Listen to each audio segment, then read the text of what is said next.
今天我们来介绍一款东风天能6点3灯的手车吊。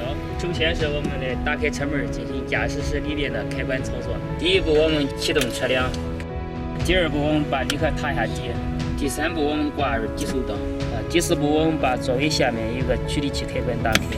驾驶室操作完毕，我们来操作随车吊这个开关。启动随车吊，我们必须把肢体伸出来。首先把这个开关打到这个位置，再把这个开关搬到这个位置，肢体都往外伸。第二步是把这个开关搬到这个位置，这个朝这边搬，肢体都往下降，直到可以落到地面。肢体操作完毕之后，我们要把这个旋转锁止销拔掉，插到这个位置。第一步，我们必须要让钢丝绳处于伸缩状态，开关往下压。钢丝绳伸直之后，我们要让大臂往上抬，开关。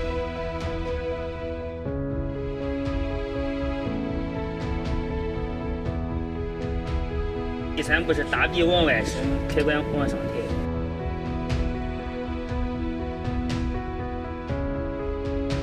我们旋转这个主机要操作这个开关，往下抬是顺时针旋转。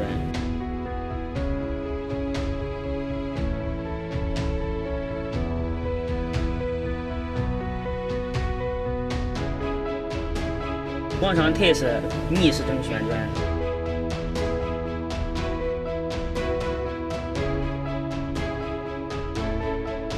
需要收大臂的时候，开关往下压。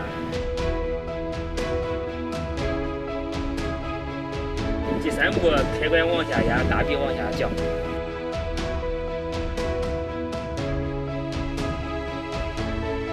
最后一步，钢丝绳往回收是开关往上抬。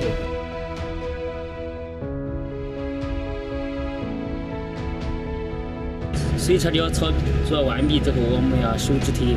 首先把开关搬到这个位置，把这个开关往这个地方搬，它肢体都收起来了。